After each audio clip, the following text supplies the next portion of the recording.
बहुत ऐतिहासिक दिन है, हम सब के लिए बहुत खुशी का अवसर है। अपने स्वतंत्रता दिवस की आज 74वीं वर्षगांठ मना रहे हैं। 2 साल के बाद 2022 में स्वतंत्रता के 75 वर्ष पूरे होंगे।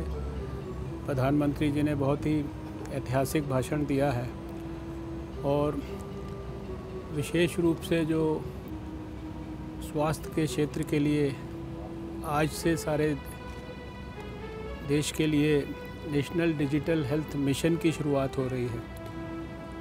उसकी काफ़ी समय से हम लोग तैयारी कर रहे थे, लेकिन उसको इम्प्लीमेंटेशन के फेज़ में लाने के लिए प्रधानमंत्री जी के आशीर्वाद का इंतज़ार कर रहे थे। आज प्रधानमंत्री जी ने आशीर्वाद भी दिया है, सारे देश को अपील भी की है और मैं समझता हूँ कि ये एक अपने आप में एक बहुत बड़ा क्रांतिकारी कदम है, जो कि आने वाले समय में जिस प्रकार से प्रधानमंत्री जी ने आयुष्मान भारत का एक क्रांतिकारी कार्यक्रम प्रारंभ कराया था, जिसके माध्यम से देश के अंदर करोड़ों गरीबों के लिए जो state of the art facilities में टर्शरी केयर की सुविधा उपलब्ध हो गई निःशुल्क। देश में 1.5 lakh health and wellness centres, जो कि पॉजिटिव और प्रोमोटिव हेल्थ का एक बहुत बड़ा जहाँ की आंदोलन विकसित होने की संभावनाएं हो गई। अब उसी के साथ साथ ये जब नेशनल डिजिटल हेल्थ मिशन देश के अंदर लागू होगा, तो आने वाले वर्षों में देश के लोगों के लिए अपने स्वास्थ्य की दृष्टि से एक बहुत बड़ा महत्वपूर्ण ये कदम होगा, जो लोगों को अच्छी स्वास्थ्य सुविधा प्राप्त करने में, अपने रिकॉर्ड्स को सुरक्षित रखने में और इलाज के समय हर डॉक्टर के पास हर मरीज़ की सब प्रकार की पास्ट हिस्ट्री अच्छे प्रकार से उपलब्ध होने से क्वालिटी ऑफ ट्रीटमेंट बहुत इम्प्रूव होगा।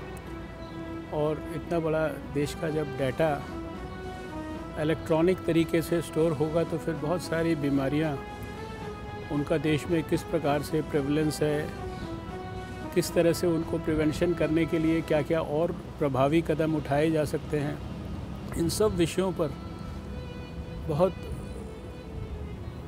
निश्चित रूप से एक सफलता मिलेगी।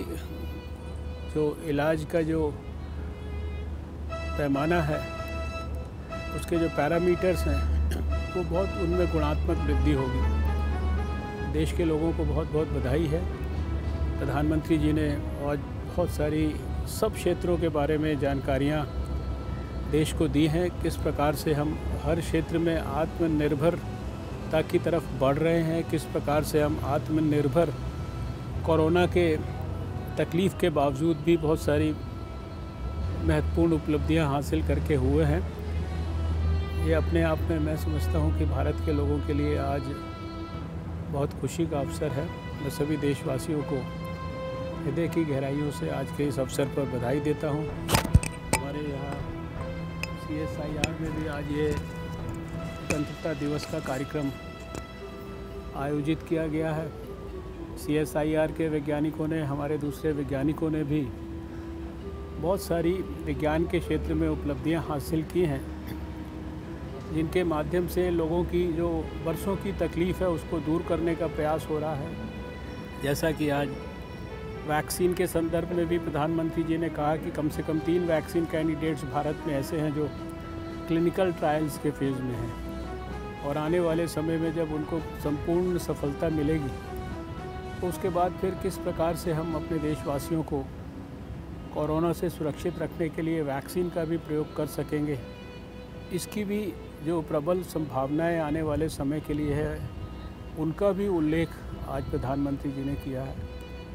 तो सर, महिलाओं के लिए भी आत्मनिर्भर की बात प्रधानमंत्री जी ने की है, साथ ही महिलाओं के लिए भी विशेष रूप से किया है। उन्होंने सभी के लिए किया है, चाहे वो महिला हो, चाहे वो नौजवान हो, चाहे वो गरीब हो, चाहे वो किसान हो, चाहे वो मज़दूर हो। और पहले ही दिन से प्रधानमंत्री जी की पिछले 6 साल में हर योजना गरीबों के कल्याण के लिए है।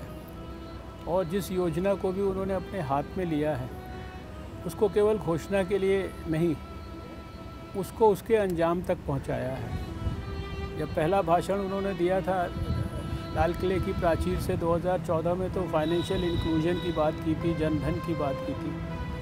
आज 100% लोग शायद देश में उनको खाते उपलब्ध हो गए हैं।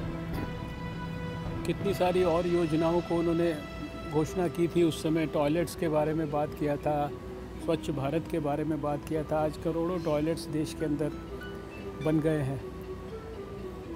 करोड़ों लोगों को सीधा पैसा ट्रांसफ़र हो जाता है। कोरोना के काल में भी आपने देखा कि 80 करोड़ से ज़्यादा लोगों को निःशुल्क भोजन उपलब्ध कराया गया। कितना सारा उनकी सहायता के लिए पैसा उनके बैंक के खातों में ट्रांसफ़र किया गया। तो प्रधानमंत्री जी ने जब आज आत्मनिर्भर भारत के लिए संकल्प खुद लिया है, देशवासियों को लेने के लिए स्मरण कराया है, तो हमें पूरा विश्वास है कि उनके सपनों का जो न्यू इंडिया है वो निश्चित रूप से 2022 में डिलीवर होगा।